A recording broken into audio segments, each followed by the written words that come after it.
বিধানসভায় শুভেন্দুর ঘরে দিলীপ ঘোষ। শুভেন্দুর ঘরে জন্মদিন পালন দিলীপ ঘোষের। দিলীপকে মিষ্টিমুখ শুভেন্দু অধিকারীর। বিধানসভায় দিলীপ ঘোষের জন্মদিন পালন করলেন রাজ্যের বিরোধী দলনেতা শুভেন্দু অধিকারী।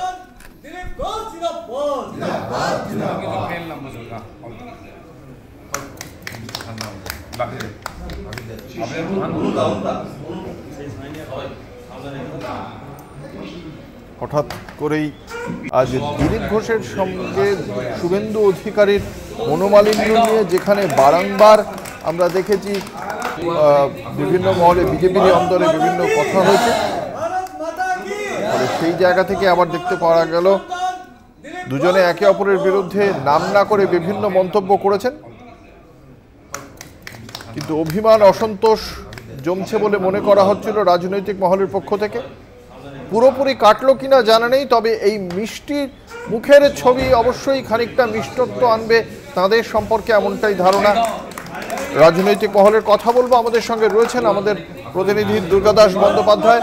সাম্প্রতিক অতীতে লোকসভা নির্বাচনের ফলাফলের পর বা প্রার্থী হওয়াকে কেন্দ্র করে রাজ্যের বিরোধী দলনেতা এবং প্রাক্তন সভাপতির মধ্যে সম্পর্কের কিছুটা অবনতি ঘটেছিল বলেই রাজনৈতিক মহলের ধারণা ছিল। আজকের এই জন্মদিন পালনের পর তা কি খানিকটা হলেও বেটার হলো? কি বলছে বিজেপির অন্দরমহল? দেখো, আজকে একটা উল্লেখযোগ্য দিন বলা চলে এবং দীর্ঘদিন ধরে, অর্থাৎ 2024 লোকসভা নির্বাচনের শুরু থেকে লোকসভা নির্বাচনের শেষ পর্যায় পর্যন্ত যেটা আমরা লক্ষ্য করেছিলাম যে রাজ্যের বিরোধী দল বিজেপির দুদিকে দুটি আড়াআড়ি করে বিভক্ত হয়ে একদিকে থাকে লিডার অফ অপোজিশন বিরোধী দলনেতা শুভেন্দু অধিকারী এবং অন্যদিকে দেখা যায় দিলীপ ঘোষ থেকে আরম্ভ করে সভাপতি থেকে শুরু করে বিভিন্ন নেতৃবৃন্দ। এবং এই আড়াআড়ির বিষয়টির এফেক্ট পরবর্তীকালে যখন রেজাল্ট খারাপ হয় বিজেপির, সেই সময়তেও কিন্তু একে অপরের দিকে আঙুল তোলা, অভিযোগ করা, একে অপরকে দোষারোপ করার বিষয়গুলি আমাদের চোখে পড়ে। আজকে একটা ব্যতিক্রমী ছবি আমরা বিধানসভার অন্দরে দেখলাম। তুমি জানো যে আজকে দিলীপ ঘোষের জন্মদিন এবং সেই জন্মদিন উপলক্ষে তার জন্মদিনটি পালিত হলো যথেষ্ট সাড়ম্বরের সাথে, উৎসাহ উদ্দীপনার সাথে এই লেজিসলেটিভ অ্যাসেম্বলির অপোজিশন লিডারের ঘরে।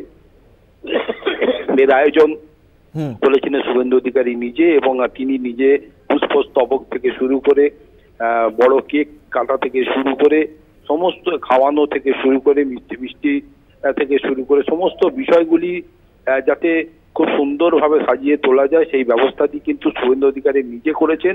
এবং তার সাথে বিজেপির সমস্ত বিধায়করা অংশগ্রহণ করেন। দিলীপ ঘোষ যথেষ্ট আজকে সুখী মুডে ছিলেন, এটা কিন্তু বারবার দেখা যাচ্ছিল।